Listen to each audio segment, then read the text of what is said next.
Mahalaga abiso po sa mga kapatid nating dadaan sa QC Memorial Circle ngayong Idil Adha o Feast of Sacrifice. Asahan po ang epekto sa trapiko ngayong araw ayon sa QC-LGU.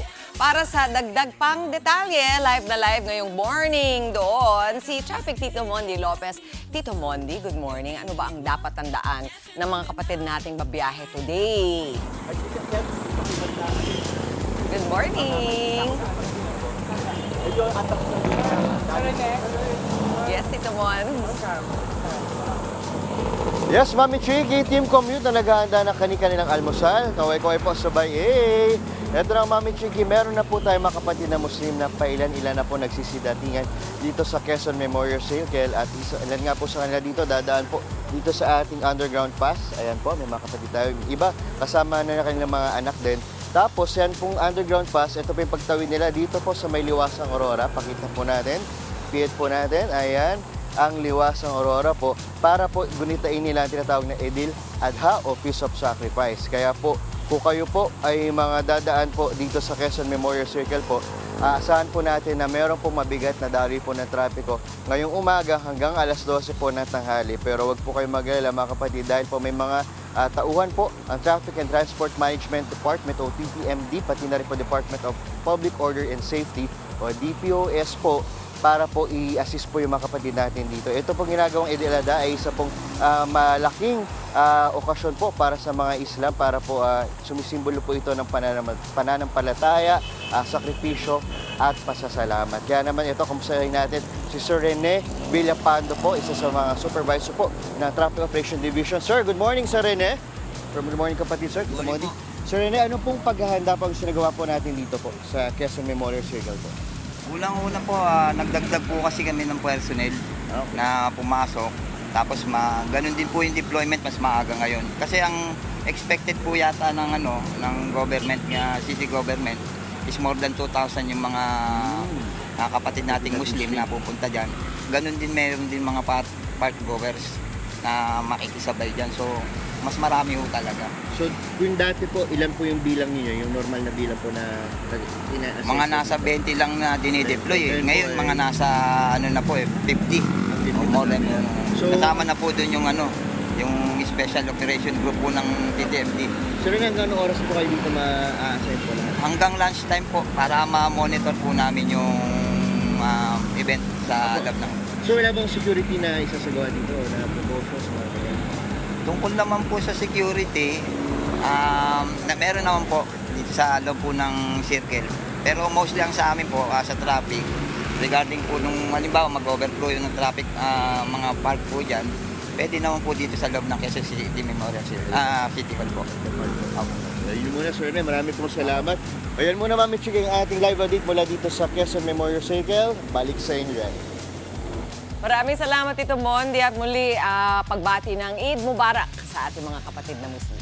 Yes, Marimar. Hello again. Doon tayo sa mga Marimar, sa mga suki natin sa libreng sakay sa QC. Aba, may good news tayo dahil tuloy-tuloy po yan kahit na holiday libre pa rin. Yes! Heto naman ang pabonus naming latest update sa pila at bigat ng trapiko dyan. Kasama ang ating traffic, Tito Mondi Lopez. Tito Mondi, marami ba mga pasahero dyan kahit holiday? Patingin.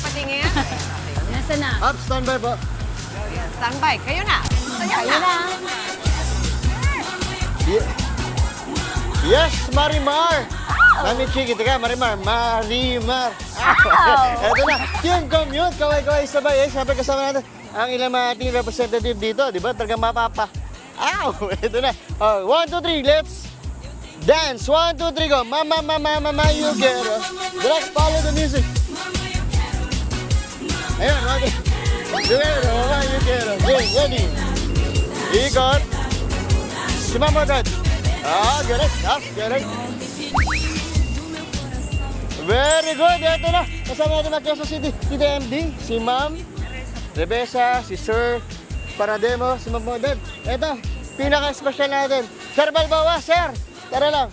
Sir, tara. Bakit po kayo daw Sir Balboa? Ba't kayo Sir Balboa? Hindi ako. Rocky Balboa. Rocky Balboa, pero hindi daw yung sabok, di ba? Hindi naman. Ay, hindi sabok. Ayan. Ito, sir, ano ba masasabi nyo ngayon para medyo matumal po yung mga pasero natin kahit dahil ngayong holiday? Sir, ikaw na lang. Itong ating ano po. O, turuan siya. Ilan? Sir, ito na, sir. Bakit po ano? Ano po masasabi niyo po dito? Pag holiday kasi kulang yung mga pasahero natin eh. Kulang din po yung pasero natin. Oo. Pero tuloy-tuloy pa rin po yung ano natin, no? Tuloy-tuloy po. Yung libre hanggang natin. Kasi nga dito, nasa route, anong route natin? Route number 6 po? 7 and 8. 7 and 8 kung saan dito yung Quezon City Hall, Ortigas Avenue to, papunta pati sa Muñoz. Opo. Quezon City Hall to Muñoz. So, ito na, so sakto. Mamigay po tayo na.